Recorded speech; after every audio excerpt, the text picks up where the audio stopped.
George and I met at Devaney's to have some drinks, talk, and get to know each other, and then came back to my house to finish. He would tell me about his family, kids, growing up, divorces, etc. We eventually had sex, which was very rough, weird, and uncomfortable, and he kept trying to turn me over saying he was going to fuck me in the and that he wanted that and said, I am going to do that to you. I repeatedly said no and stop while trying to wriggle away from him and turn around. You know, folks, people date for a plethora of reasons. You know what I mean? People date for love, people date for status, people date or get married for financial security. You know what I'm saying? People get married because their families think it's the right thing for them.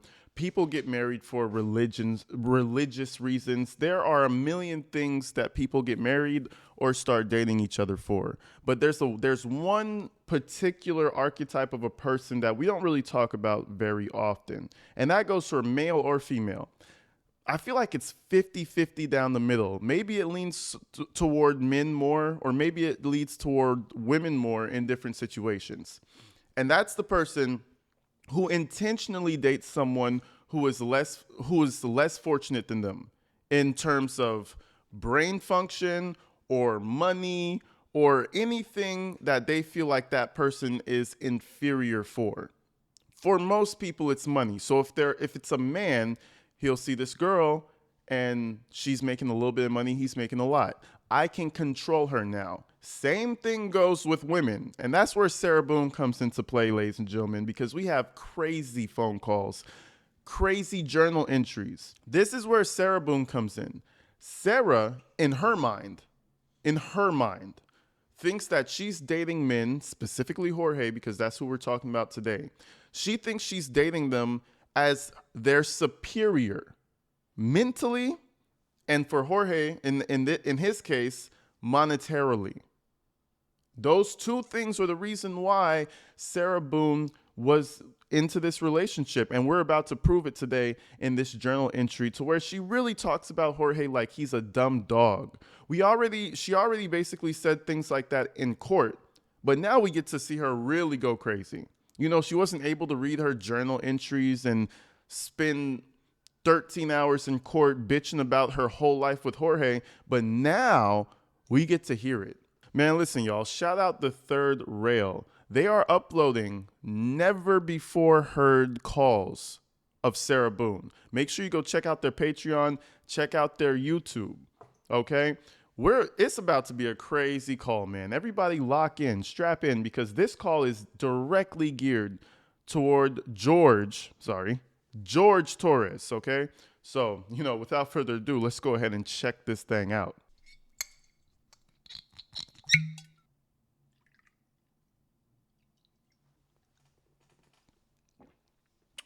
Let's get into the manipulation real quick.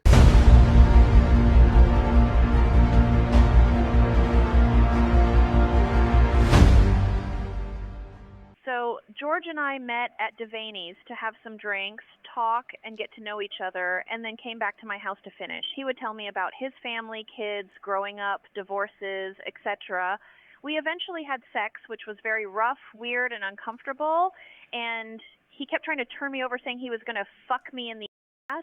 And that Now, hold on. I beg your finest pardon, ma'am. Ma'am, listen. Listen, ma'am. We're 5 sentences deep. What? Huh?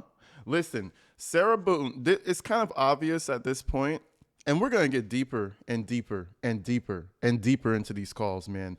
And entries and call. There's going to be so much information, but at this very moment, we kind of understand what Sarah's trying to do, at least in my opinion.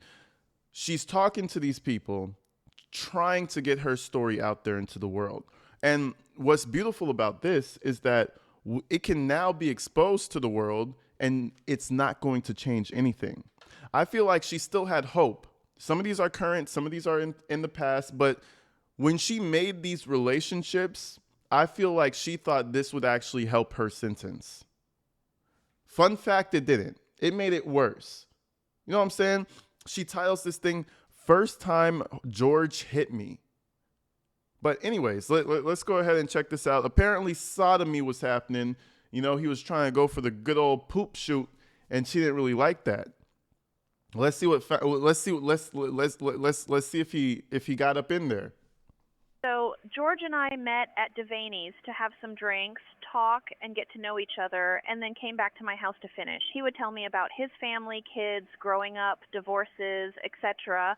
We eventually had sex, which was very rough, weird, and uncomfortable, and he kept trying to turn me over saying he was going to fuck me in the and that he wanted that and said, I am going to do that to you.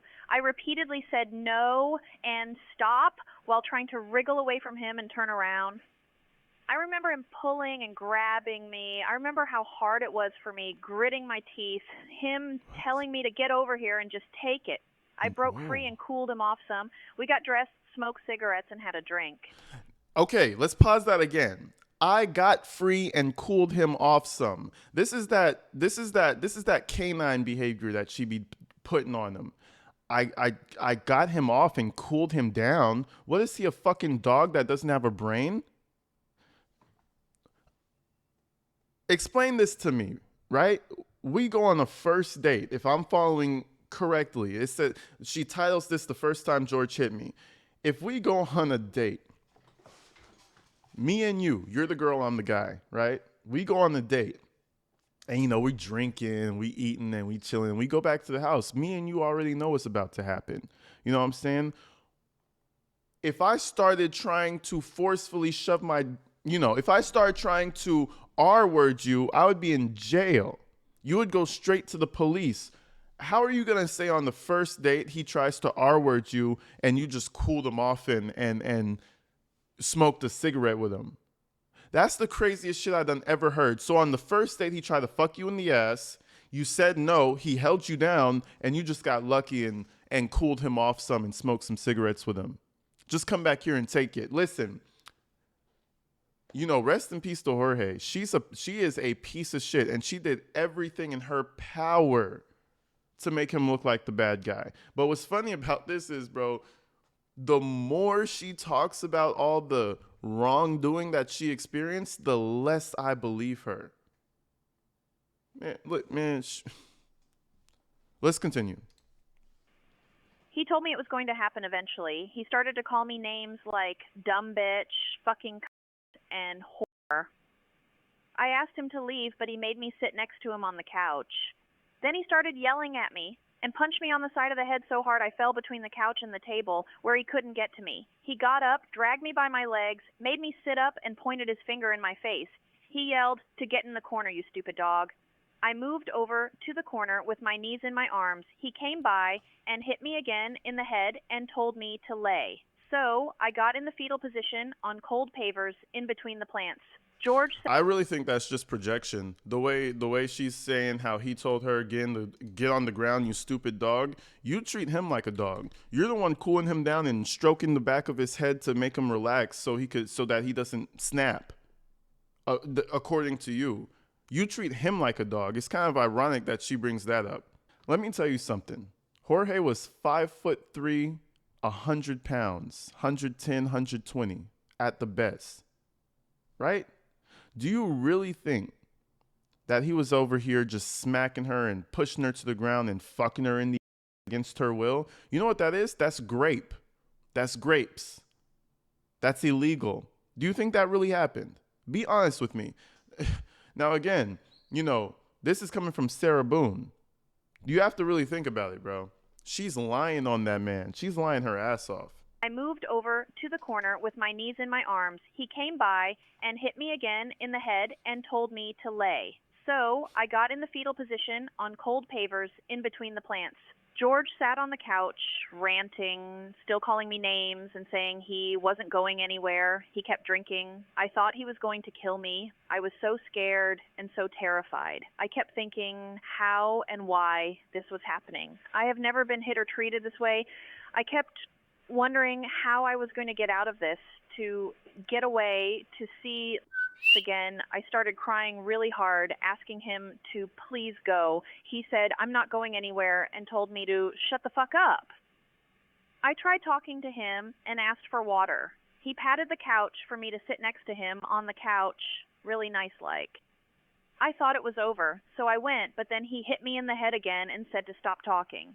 I will say this. I've been all over the place in terms of apartments and living with people. I've had roommates for a good portion of my adult life. If you've ever lived alongside an alcoholic couple, you'll understand immediately that most of the times it goes both ways.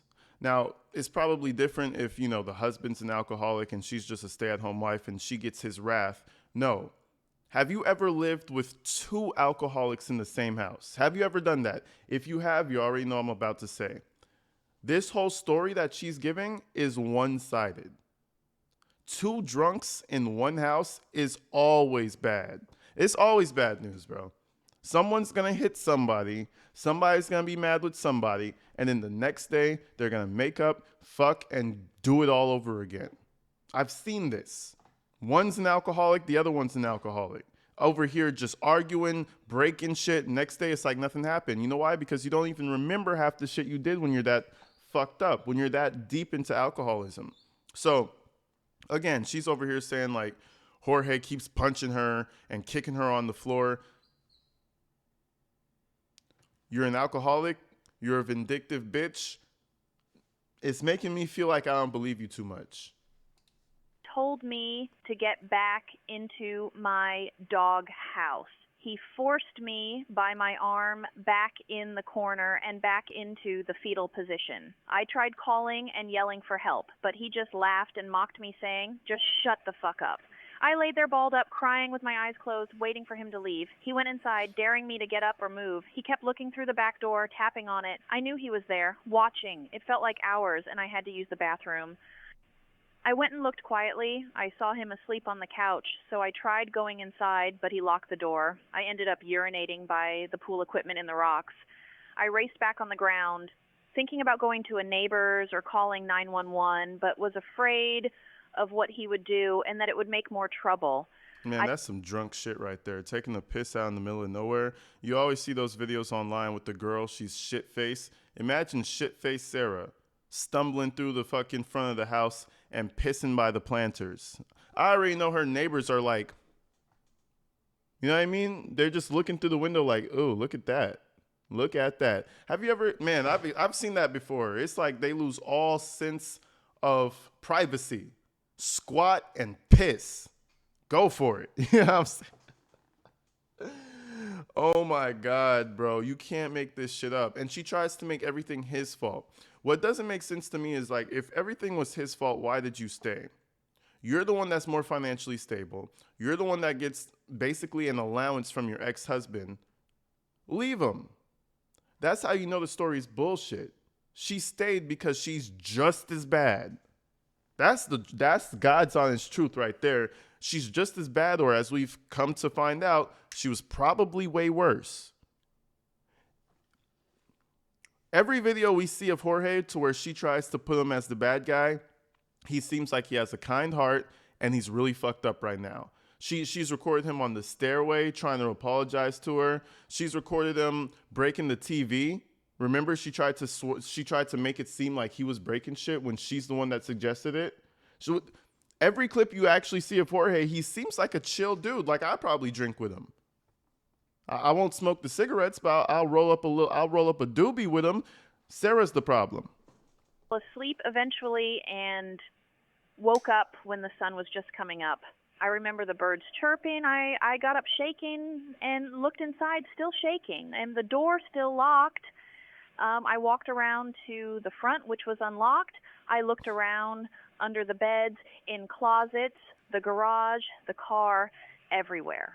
I figured he went out the front, which was why it was unlocked. My keys and phone were still on the small table in the foyer. I locked all the doors and showered while crying and looking at the bruises on my arms and thighs and feeling the lump on the side of my head, all while still hearing his rant and name calling. So I called my son to hear his little voice and make sure he was okay and got into bed. George texted for a few days later saying how sorry he was, what a terrible person he was, asking me to meet up. I didn't respond, but he pursued. I felt sorry for him after he told me everything he'd gone through with just getting divorced for the second time, missing his kids, and his mom leaving because of his dad. I thought maybe he just needed a friend, someone to talk to, and that he'd been through a lot. Listen, So I met. listen, bro. This timeline of events don't even make sense to me, Sarah. You know what I mean? The timeline of events don't even make sense. You mean to tell me you met this guy, you met up at a bar, you ended up going home, right? You start having sex. He immediately gets to beating the shit out of you, trying to fuck you in the doing all types of shit. And then, he punches you to the ground, breaks your fucking skull, calls you a dog, kicks you, right? This is all on the first date, the first week, whatever, right? And then he comes back a week later and says sorry and you take him back. I don't believe that. I don't believe that. You know what I'm saying? I do not believe that, because even the picture she took with the big bruise underneath her eye, even that looks fake. I'm telling you, imagine having a girlfriend who lies on you as her job. That's her whole full-time job, to lie on you. I met Muldoon's. I met George at Muldoon's, where we'd sit outside and talk. He would cry almost every time. All the while, I'm going through my separation with Brian, so it was something he and I could go to and talk to each other about. We talked about a lot, and we had a good time until he drank. Why does she have to bring up that he cried every time they had a meeting? You know what I'm saying? Just try. Who is whoa? Who is this even for? Who is this letter even for?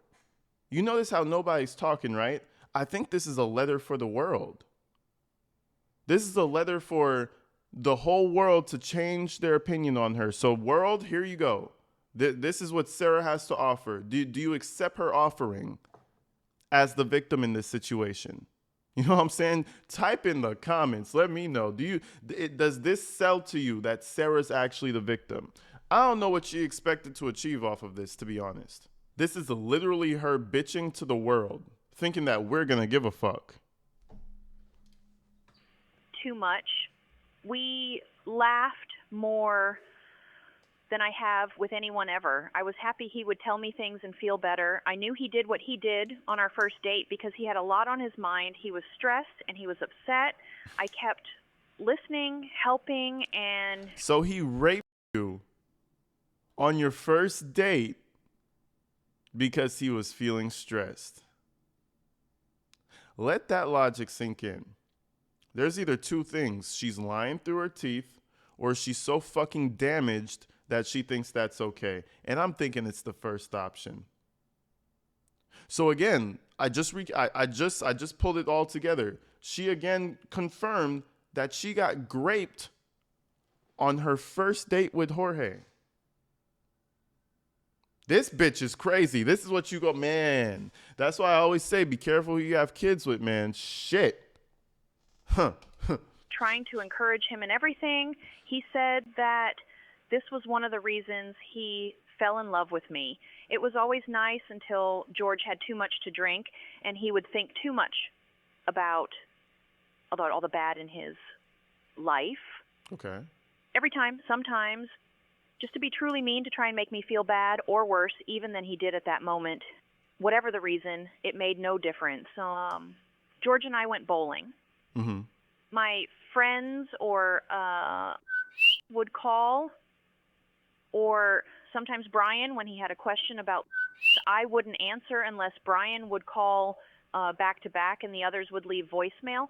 When George and I went outside to smoke a cigarette at the bowling alley, people would talk to me. George would get upset and make me go inside. We had fun bowling, ate pizza, played pool, then went home.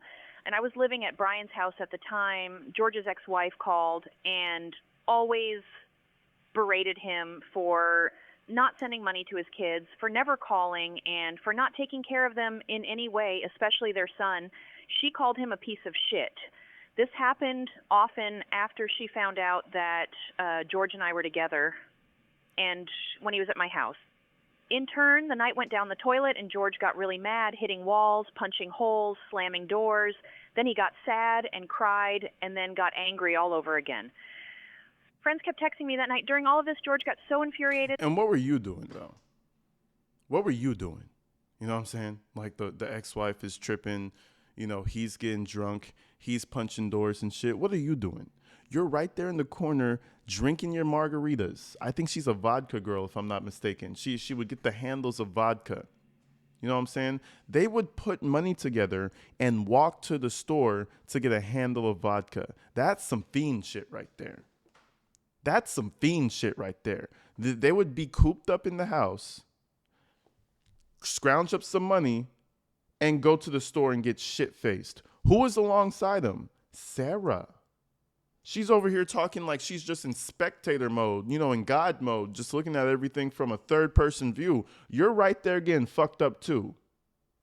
Man, I'm telling you, bro, this some crazy shit. This is, man. That he went to the garage, got my dad's hammer, and came back to my porch. He destroyed my phone, smashing pieces everywhere. He took it all out on my phone. It was unsalvageable. I asked him to leave, and he started crying. I wondered if he was going to hit me with the hammer. He hit my phone so hard, he took chunks out of pavers on the porch. He called his brother, who came and picked him up. The next day, I had to get a new phone. I went to 3 different stores and spent all day doing this. That on top of the money I had to spend to get a new phone. George started texting me a couple days after the evening at the bowling alley. He kept leaving messages saying he was sorry and really wanted to see me. So I picked him up and we talked about what he did. He apologized and we agreed we would work through it. He smashed my phone 2 more times over the same thing, getting mad at his ex-wife after talking to his daughters, or when Brian or my friends called. He didn't want me to talk to anyone.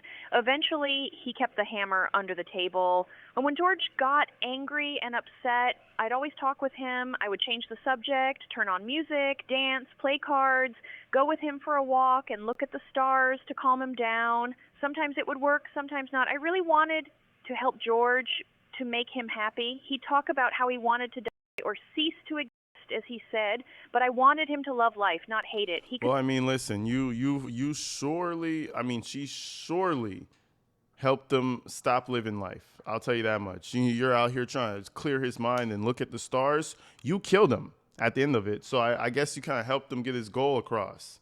Maybe he was still thinking on it, and you just said, nah, fuck it, get in this suitcase. Let's go have a fun time. Bro, listen, she's a horrible person. She always puts herself in the position as like she's the saint, she's the martyr, and all of this just happened to her. No, she's participating in this story, making the outcomes what they are with him. She's not just a spectator. To be happy. After all, I had seen it, but drinking unlocked the devil, as he would say. I try to not let him get to that point. And that's pretty much it, man. That was her journal, and there's a lot more journal entries. There's a lot more calls circulating. And you guys just let me know what you think about her journal entry. Do you think there's any truth to it, or do you think she's just ranting and rambling? And if you pay attention to the handwriting in the actual piece of paper that she wrote on, you'd notice that it's a lot neater. I feel like this was definitely where she had time to just slowly write all her evil, mean thoughts about Jorge Torres. I don't know. You guys let me know what you think about, her first date experience and what you would have done on the first date experience like that when someone actually holds you down and forces you to do something you don't want to do. Would you stay? Anyways, I love you guys, man. Stay inside, stay safe. I'll see you real soon. I'm out.